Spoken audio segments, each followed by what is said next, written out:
Ngiyabingelela ekhaya leZwi. uJesu Kristu uyinkosi baba Nsibande.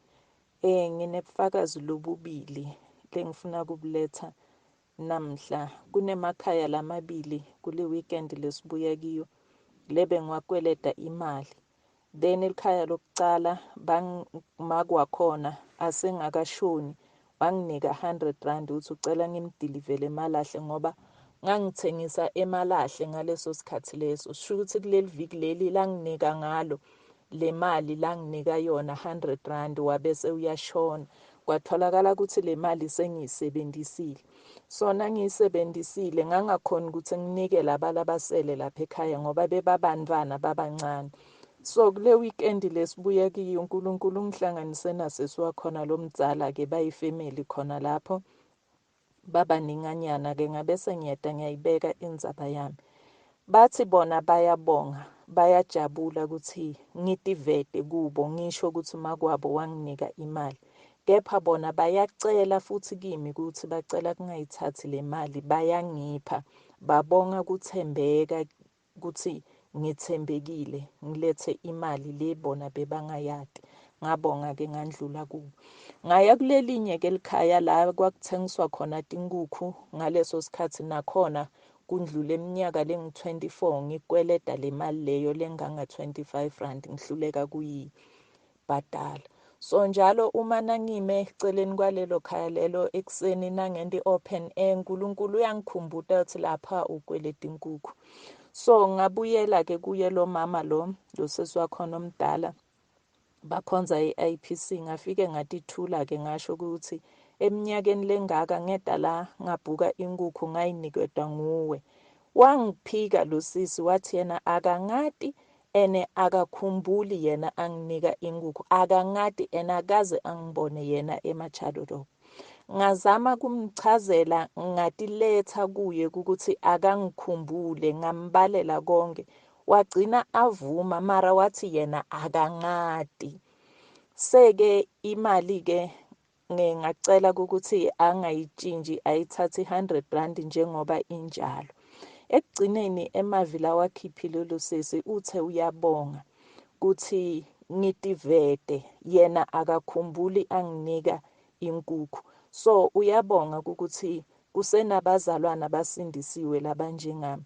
Kwangathi bazalwane bonke labasindisiwe bangenda njengoba ngendile umhlaba ungalunga.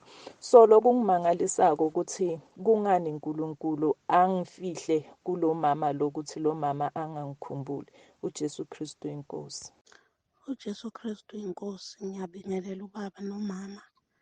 Ngiyabonga kuNkulunkulu ukusipha ubaba onesineke, ubaba okwazi ukusibekezelela nalapho sibheda khona. Ngikhumbula ngosuku lwami lokuvuma izono ngabheda ngafonela inamba ongeyiyo, kodwa ubaba wabekezela. Sengimfuna sengimbhalela ama-message, baba sengiyakufonela ifoni yami awuyibambi, kodwa ubaba wangiphendula ngomoya wokukholwa. Wathi inamba oyifonela kuyona engifonelwa kiyo. Ngathi noma sengikhala ngithi baba sengizokwenze njani lolu suku. Ubaba wangenza ngabona ukuthi yimina engenza iphutha. Wathi ngeke sikwazi ukudlula kulento ungakaboni ukuthi onile ubani, ngoba manje uzokwenza engathi mina enginephutha kanti uwena owenza iphutha. Ngiyambonga kuNkulunkulu ngoba lokho kwangikhulisa ukuthi ubaba akazange ngitotoza, kodwa kunalokho wangibonisa kahle ngaze ngabona ukuthi vele iphutha lami ukuthi angifonanga before ngithole kahle ukuthi inamba okuyiyo yiphi. Wangifundisa ukuthi kumele ubhale phansi usuku lokuvuma, ubhale nenamba kuze kungabi njengoba kwase kunje. Ngiyambonga uNkulunkulu ngoba ey'nsukwini nje emavikini uye wangembulela ukuthi ngingene emkhosini ka7 days ngikhulekela abantwana ngamunye ngamunye ube nosuku lwakhe. Umntwana ngibika lokho engikubikayo maqondana naye. Okuthe-ke kuyibo labo bantwana omunye wabo wabafana ngangimkhulekela engasebenzi emva kwesikhathi eside efuna umsebenzi engawutholi. uNkulunkulu semtholelile umsebenzi, uqalile ngoLwesine emsebenzini. Kuthe ezoqashwa uNkulunkulu wangibonisa kungathi kwamabhodi nje amabili engathi kubhaliwe, elinye libhaliwe enye ingane ikhona ingane ayihambisane naye esaqashwa kuqala. Ngathi kubhaliwe kulelo bhodi kwase kubekwe elinye ngezansi elingabhalwe lutho, la khona izwi elisho ukuthi leli bhodi elikasibanibani esho umntanami ngegama, uyena kuzobhalwa igama lakhe. Kuthe nje ngakusasa lakhona wathi ma bangifonelile ngiyakhona. Uma efika waqashwa uqalile-ke ngiyambonga uNkulunkulu ukuthi nami ngingelutho ukwazile ukungizwa nami ngiyisona esikhulu, ukwazile uNkulunkulu ukungizwa. Ngiyambonga kakhulu uNkulunkulu. Nomunye umntanami akade elokhu efuna ukuyokwenza i-plumbing uthathiwe kuleso sikole sokuyomfundisa nge-plumbing u-3 months. Njengamanje ngikhuluma nje usesikoleni. Ngiyambonga uNkulunkulu wangembulela ukuthi ngingene emkhosini ngibakhulekele. Ngempela sebekutholile kade ngikucela. uJesu Kristu inkosi. uJesu Kristu inkosi. Baba, ngiyabingelela baba wami, ngiyabingelela ekhaya leZwi, ngiyabingelela nasentabeni yendlu kaJehova, ngiyabonelelwa. Hey baba, ngithi angilethe nabo ubufakazi. Hey, isimanga uNkulunkulu. Ekhaya lami kuzosa kube uLesihlanu, sivalele inkomo sinobaba. Ekuseni nje ubaba useyakozivulela-ke iy'nkomo. Ngemuva kwesibaya ucingo oluqhunyisiwe lonke ubiye ngocingo. Esibayeni-ke kuqhunyisiwe ucingo lonke, lavulwa njenganesango ngemuva ukuthi iy'nkomo zizophuma ngemuva, bese angisho ukuthi babeplani ukuthi bazohamba nazo ngale ngemuva ngoba isibaya singale komuzi ekhaya. Kodwa isimanga esasifica, safica iy'nkomo zilele nje phansi zonke, kodwa isibaya siqhunyisiwe lavulwa isango. Uma ubaba eseyakozikhipha ufike uvula isango, akanakile ukuthi ngemuva basiqhumisile ngenhloso yokuzikhipha ngemuva. Zivele zisukume-ke iy'nkomo ngoba kusho ukuthi bekungasho ukuthi aziboni ngemuva ukuthi kuqhunyisiwe, ziphume axaka ubaba esebona iy'nkomo seziyophuma ngemuva zingaphumi esangweni. Hey, uNkulunkulu uyisimanga, uyisimanga. Ngiyambonga kakhulu, ngiyamdumisa, ngithi uyena yedwa ofanelwe ukubongwa. Hayi, ngimangalile mina, ngimangalile. Kwenzeka into engimangazayo. Iy'nkomo zilele, kodwa abantu thina besilele. Liyaqhuma ucingo, baqhumisa ucingo, kodwa iy'nkomo aziphumanga zize zizophuma ekuseni. Hey baba, ngithi uJesu Kristu uyinkosi, uJesu Kristu uyinkosi, uJesu Kristu uyinkosi nje. Sihlala sobabili nobaba wasekhaya. Amen. uJesu Kristu uyinkosi. Baba, ngiyawaphakamisa kakhulu amandla kaNkulunkulu nangobufakazi bomfana wami abutholayo. Ngiyamdumisa kakhulu uNkulunkulu. Khuleka kwabaseRoma 10:9. Ngiyamdumisa kakhulu uNkulunkulu. Impela kunjalo. Ngingena emkhosini izolo naphambi kwayizolo. Ngikhuleka umkhuleko wabaseRoma 10:9. Ngicela ukuthi umntwana uyithathile i-calculator uyikhiphe esikhwameni ayibuyise. Ngasho nanokuthi futhi ayihambise nesandleni zakhe njengoba uyithatha kwakhe. Ngiyambonga-ke kakhulu uNkulunkulu. Ibuyile namhlanje, yalahleka mhla ka-5 njengoba ibuya namhlanje mhla ka-13. Yayibuyise namhlanje, wayinikeza-ke uthokozane. uJesu Kristu inkosi. Amen. uJesu Kristu inkosi. Baba, ngiyabingelela ubaba nomama, ngiyabingelela ekhaya leZwi, ngiyabingelela entabeni kaJehova yabonelelwa. Baba, nami sengilalele nje abaningi bebesho ubufakazi, bengekho ngingakwesaba ngithi hlamba kikho, kodwa kunento nje ethi awusho ngani wena ubufakazi bakho. Nami kwathi ngisemkhosini ka-7 days ngosuku lwesithathu, kwangathi ngiyaphupha, ngathi ngiphuma phandle ngingena la endlini kuyasha, ngathi amaphepha kade ngiwashanela ayasha. Kodwa kwathi engakubona, ngabona kuneqhwaga elikhulu sekusele lona lisha lasha laze lasala lokho okungemuva kwakhona kwasha kwase ngiyakubuka kuyavutha kuyasha sengize ngafolde izandla ngiyakubona kuyasha sengimangele kusha ekamelweni futhi hayi edining room ayikuphi kusha ekameleni kuyasha kwaze kwaba yilahle into eyasuka lapho kwagxinisele eligreen lazihlala phezu kwa-odrop mangithi leli selelo ndagxuma lapha lawehlala lapha kwangathi khona izwe lithi into eshuthi esele kuwe inkani uma ungasusa umoya wenkani kuwe shuthi lokho okusele-ke nami ngase ngiyaguqa ngathi uJesu Kristu inkosi ngavuma isono sami nami ngathi Nkosi nginenkani ngaze ngasibhala leso sono senkani ngasivuma ngathi nginenkani ngiyazi Nkosi nginenkani kwase kukhona futhi okungikhumbuza ukuthi kunento elapha phezu kwa-drop engayitholanga kahle elaphaya mina ngangitshethi ngiyithole kahle ukuthi umoya ongcwele wangikhumbuza ukuthi lento le lo muntu owakunika ongafanele akunike kusho ukuthi ngangithathe ngo-wrong avele kwahlala lapho nje ngakuvuma nakho lokho ngathi Nkosi uma kungafanele nakho ngiyakuthatha ngokubeka kuzo lezi zinto ey'ngafanele engisazoyishisa futhi kokunye baba kwenzeke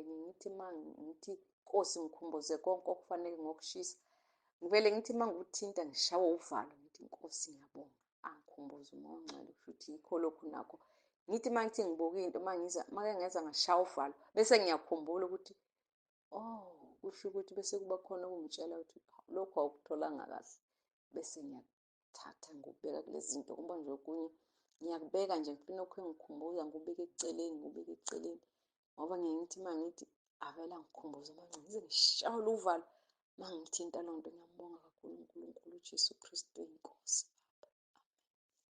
uJesu Kristu inkosi baba ngiyathemba baba ukuthi inkosi samgcinile ubaba nomndeni wakhe baba ngibukele kuwishuphu nibhabhadisa mama ngaze ngihalane nami ngihalela ukubhabhadisa ngathi hayi angilinde ngoba soluyeza usuku nami ukuthi ngongena emanzini hayi baba uyisibusiso kuthina nkosi yami uyisibusiso esikhulu baba ngakubona ubaba ebhabhadisweni ngajabula ngathi nami loze lifike lolo suku nami bobhabhadiswa hayi baba siyabonga uNkulunkulu anithwale mangaba seniyalena-ke baba eMthatha uNkulunkulu anithwale nihambe niphephile baba nibuye niphephile uJesu Kristu inkosi baba amen. Jesu Kristu inkosi baba ngiyaxolisa kakhulu ukuthi mangilalela iy'nkonzo ngihlehla nazo ngenxa yokuthi ngakhohlwa i-charger eNewcastle kade ifoni yami icimile. Kukhona okungimangazayo ngisalalele inkonzo ekhuleka ubaba uthinta umbono engivuke nawo namhlanje indaba yengubo ukuthi kufanele ibe clean ibe mhlophe. Embonweni baba ngibona umzalwane uza phambi kwakho ufika uyaguqa phansi maye guqa bese kube ngathi amehla amaphinda yavuleka ngibone ukungcola okulengubo kuyimisho kodwa khona kuwukungcola njengengubo mayisuka ingawashisiswanga yayisiyoneko kodwa lemisho kumehluko ibimnyama imisho yakhona uthi ngisazindla ngokuthi awu ingcoliswe yini ingubo yomzalwane ngoba phela fanele ibe mhlophe ingabi nabala bese ngiyakhonjiswa lo mzalwane ehamba kuwumgwaqo uyabona umgwaqo uma ngabe usuku usuvaliwe mhlambe kunobungozi obukhona phambili bese kuvinjwa ukuthi abantu abangabe besawusebenzisa ke lo mgwaqo ngikhonjiswa ukuthi yena uhambe ngawo lo mgwaqo obekungasamele ukuthi ehambe khona uhamba ngendlela erongi uma esehambe ngendlela erongi wavele wahidika waphoseka kwaba nesiwa khona lapho Jesu Kristu inkosi, ngiyacela ukuthi siqaphele singabantwana bakaNkulunkulu ukuthi sihamba kanjani phambi kwamehlo kaNkulunkulu. Amen. uJesu Kristu inkosi, baba umpostoli, ngiyabingelela ekhaya leZwi entabeni yendlu kaJehova kubazalwane bonke, ngithi uJesu Kristu inkosi. Bazalwane, ngiphakamisa into eyenzekile emveni kokuba sengivuma izono. Angaze ngikubonele ukwakuthula, ukuthula ongake uzuchaza ukuthi ungakuchaza ukuthini. Le mpi ebengibhekene nayo yokuthi asikho umqondo omunye emagcekeni, mina ngedwa engikholwayo, ebingikhathaza kakhulu ukungabi umqondo omunye, ebese ukukana umuntu akhuluma uzwe ukuthi hayi ngakhubeka.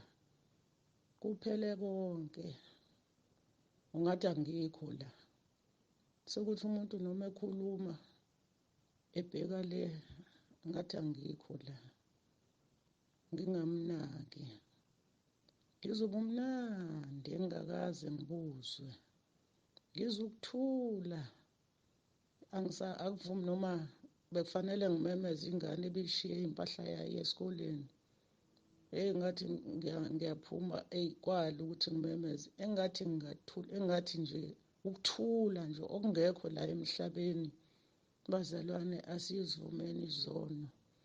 Kuba nento ewayo, kuba nomehluko, kuba nento oyizwayo ukuthi iyanqotshwa, kuba nento oyizwayo ukuthi kanti bengingakafihlwa, ngoba phela sekunomehluko uba sekucelela uxolo.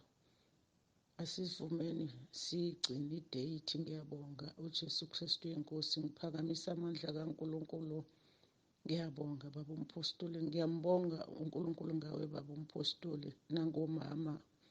Ngithi uJesu Kristu inkosi amgcine, uJesu Kristu inkosi. Amen. uJesu Kristu inkosi baba, ngicela ukuletha udumo kuNkulunkulu baba.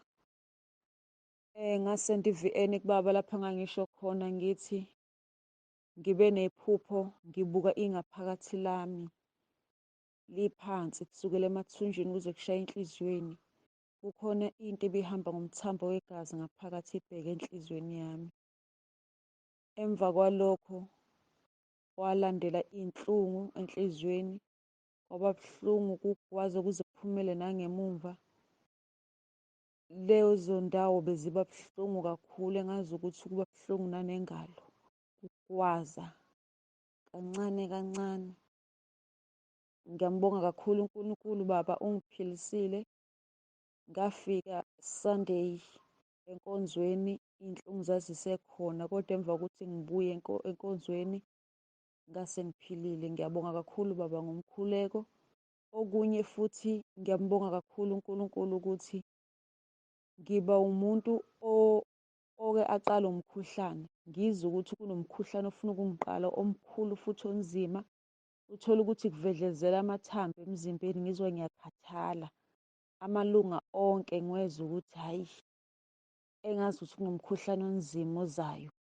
Kodwa ngiyambonga kakhulu uNkulunkulu baba ukuthi kuye kuthi uma kuqala into enjalo uthole ukuthi ngakusasa kusengingenalutho, ukunalokho kuvedane kusenginesilonda somkhuhlane kuphela. Sekukaningi lokho kwenzeka, uthole ukuthi ngizizwa ngikuleso simo, ebese ngiy'bona nginesilonda somkhuhlane kuphela, kusale sona kodwa umkhuhlane ungabi kubikho.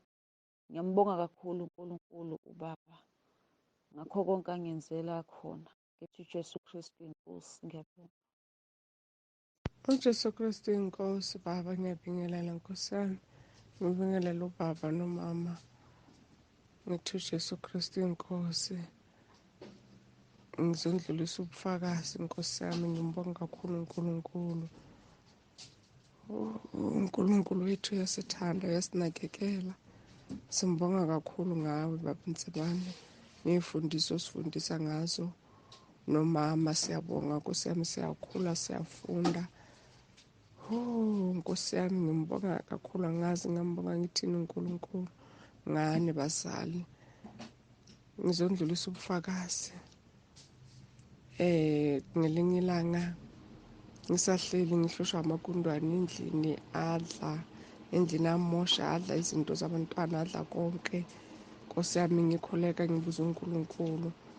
uNkulunkulu wangiphendula wathi la magundane la ayadla endlini enziwa ukuthi angikhiphi kwishumi. Nkosi yami ngakhala kuNkulunkulu, ngacela uxolo, ngakhala kakhulu kuNkulunkulu.